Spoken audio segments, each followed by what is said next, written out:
Business, we're joined by Yuka Roya here in the studio. Great to see you, as always. As the war in Iran continues, the French Prime Minister Sébastien Lecornu has announced new aid measures over rising energy prices. Well, Mark, the Prime Minister said that the government was now preparing for the war to last and expecting a return to normal by the autumn under its most optimistic scenario.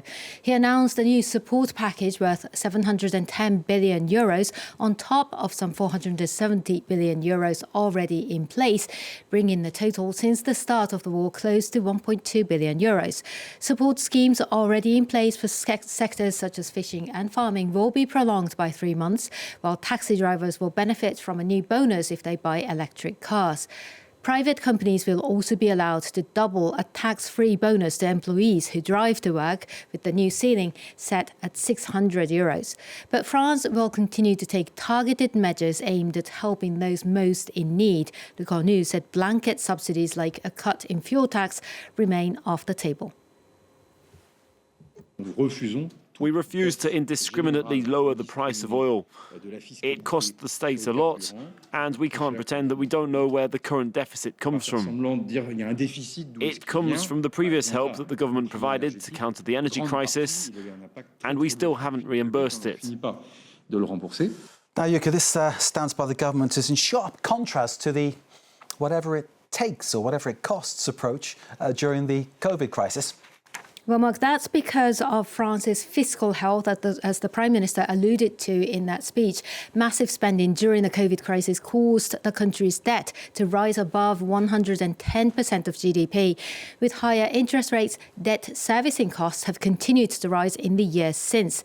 Just today, the International Monetary Fund said that while public deficit fell to 5.1% of GDP last year, the pace of reduction was too slow for it to go under 3%, in line with the EU's fiscal rules by 2029.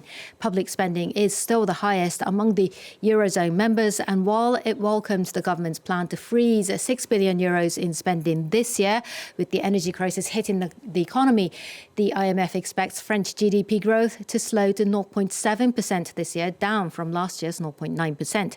It warns that political uncertainty ahead of next year's presidential elections could further delay efforts to bring down the debt, as much-needed structural reforms, including the controversial pension system, is expected to be a major battleground. And it's not just France. Europe is facing weaker growth because of the war. Well, the European Union has released an update to its economic forecast for the 27-member bloc and the 21-member Eurozone. It now expects the EU's GDP to grow 1.1% this year, down 0.3 percentage points from last autumn's forecast. Inflation, meanwhile, has been revised upwards by a full percentage point. Economic activity is expected to recover to a 1.4% expansion next year, with inflation coming down. For this year, growth is set to be even slower in the euro area at 0.9%, with only a modest recovery expected next year. But all this, of course, is subject to how long the energy supply disruption from the Gulf continues, Mark.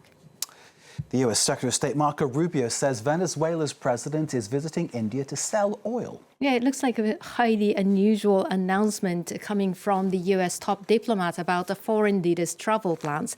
It shows just how much influence Washington has over Caracas since it deposed Nicolas Maduro. Meanwhile, Donald Trump says Venezuelan oil is now flowing into US refineries. He has made much of his plans to unlock the country's massive oil potential with huge investment money the local refining community is anxiously waiting for. Luke Schrago reports. For fisherman Jose Paz, Venezuela's Cardon refinery casts a long shadow over his livelihood. There are some very large oil complexes and they are really damaged. So the oil gets spilled in the Gulf. We have that problem of spills. The fish have been driven away, fishing has dropped so much. In a nation that holds the world's greatest reserves of crude oil, it's a part of what was once the world's largest refining complex. But decades of underinvestment and mismanagement have seen Venezuela's oil industry fall apart at the seams. In 2012, part of the complex was the scene of a huge explosion that left 55 people dead and nearby residential areas in ruins. Nothing has changed. They say there will be improvements because they're doing maintenance on the plants, and they are very deteriorated, but overall, there's not really much improvement. From a peak of 3.5 million barrels a day in the 1970s, Venezuelan production fell to less than a third of that by last year. A slight uptick from sales to the United States, India and Europe following the outbreak of the war on Iran has done little for local communities. For the workers here, there are people out there who don't have a day's work. You wait, wait and wait. They say it is going to be fixed, that this is going to be sorted, but when? Donald Trump has promised $100 billion in investment for Venezuela's oil sector, with the nation's oil minister crying out for a litany of infrastructure from pumps to pipelines and production chemicals in recent weeks.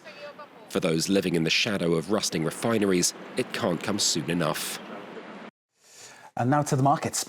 Well, oil prices swung back and forth in a volatile trading session. Brent crude spiked 3% earlier in the day as Iran's supreme leader reportedly banned sending enriched uranium abroad, but then started falling on the news that Tehran was considering the US's latest peace proposal.